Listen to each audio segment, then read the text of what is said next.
So the Cardinals were supposed to be better than us? Then what do you call that? Because when what I saw, Kyler Murray had a turnover-prone game, while Seattle didn't have one at all, except for on that interception that was caught by Kobe Bryant and then fumbled back again to the offense. That's the only one that happened. None by the offense. Only that one by Kobe.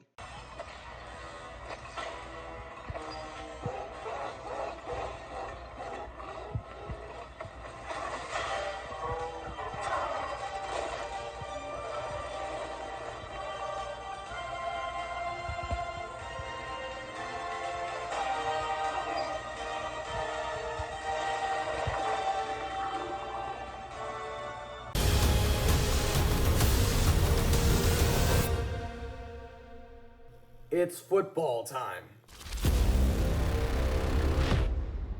Alrighty, what's going on, everyone? Welcome back to the All Around Sports Podcast, sports, everything on this channel. I'm your host, Antonio. Today, we are reacting to the Seattle Seahawks dethroning the Arizona Cardinals of second place of the NFC West and still proving that they still reign supreme over Arizona, moving their streak to 8 straight games. Prepare yourself, Rabbit. I'm a-coming over the wall.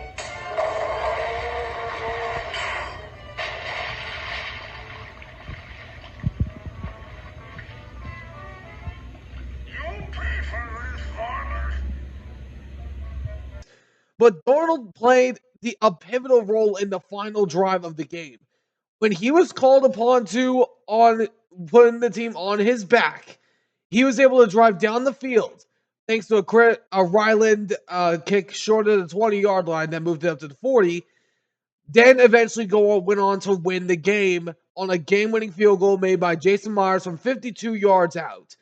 But I was hearing it the entire offseason that Arizona would finally beat Seattle.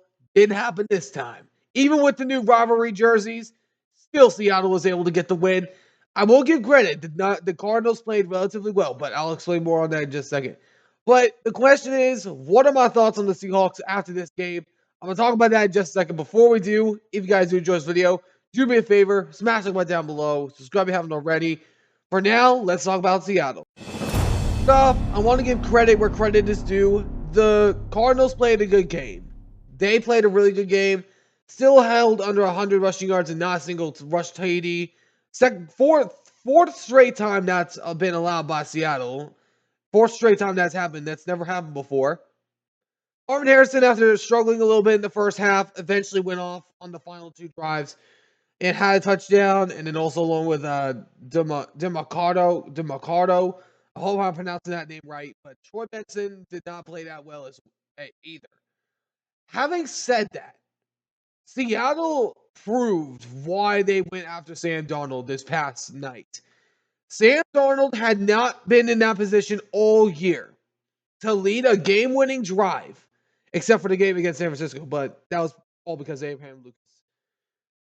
When Darnold was asked to put the team on his back and drive down the field, get him in field goal range, he showed up. Oh my goodness. You're Don't do it. talking. Don't say it. Dummy. You said it.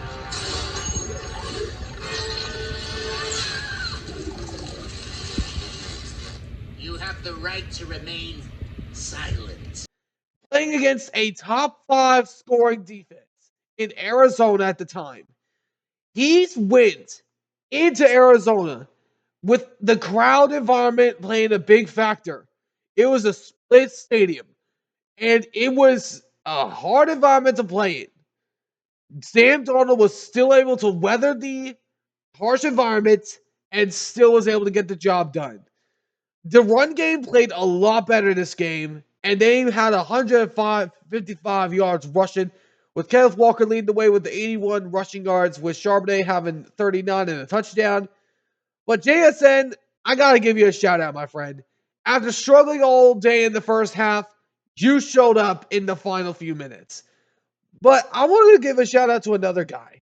Now, this guy didn't have a touchdown, but he played a big role. Elijah Arroyo. We need to start talking about this man. He had 2 catches for 44 yards. The longest yards he had was for 32 yards. They got to start using this man. Elijah Royal, I've been talking about him.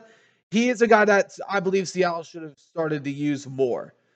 But Torrey Horton still's looking pretty solid, and he was targeted on 10. He was targeted 2 times and he caught 1. So that's at least good. But Arizona, what in the world were y'all doing the entire first 3 quarters? Because it took until the last 2 drives for y'all to do something.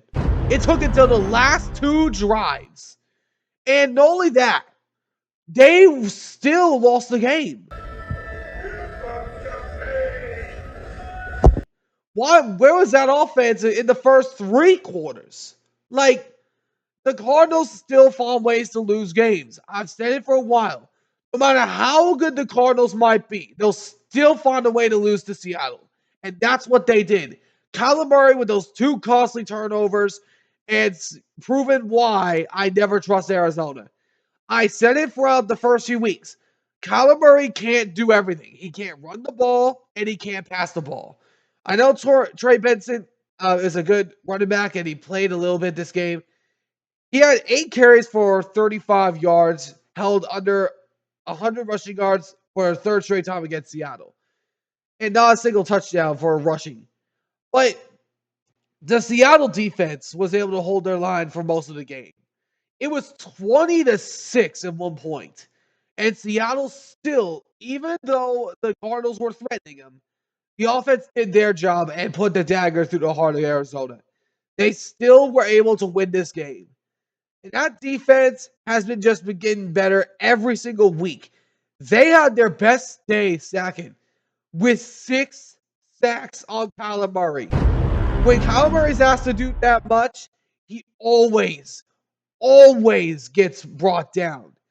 And Nwosu been quiet all year, but finally gets his first multi-sack game with 2. Leonard Williams, Big Cat Williams had 1.5 sacks. Josh Joe had a half a sack as well, along with Ernest Jones and Devin Witherspoon. This defense is legit. When they were called upon to in the first few quarters, they were able to show up. I will give credit. The Cardinals did good to come back in the game. But Chris Ryland just cost them that game because their kicker, ever since the new rule change, it's never happened. No one has ever kicked before the 20-yard line. And that's where it landed. That moved up the Seahawks to the 40-yard line. Thank you, Chris Ryland. Your check will be in the mail. But anyways, Kyler Murray has to stop turning over the ball. In the entire first half, he was turning over the ball. And he was the turnover machine that I know he is against Seattle. And that arguably cost him the game. Now, I know on the Kobe Bryant interception, it was fumbled and then went back to the Arizona Cardinals. But after that, he threw a straight pick right into Ernest Jones. Now, it was bobbled around by Marvin Harrison Jr., but you got one job, brother. You got one job, and that's to hold on to the ball and instead you let it fall into Ernest Jones' hands. Kyler Murray has to do a better job protecting the ball if he's going to win some games. And I said, after the first 3 weeks of the season, I wasn't sold on Arizona.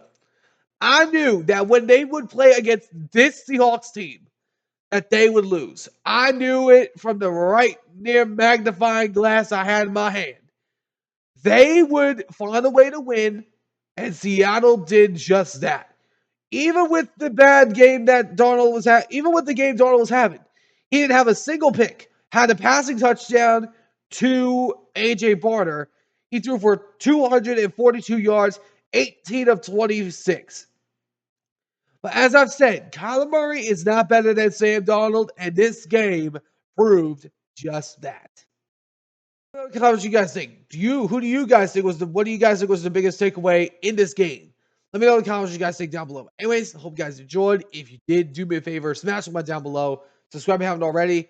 Until next time, I'll see you all in the next one. Ciao for now.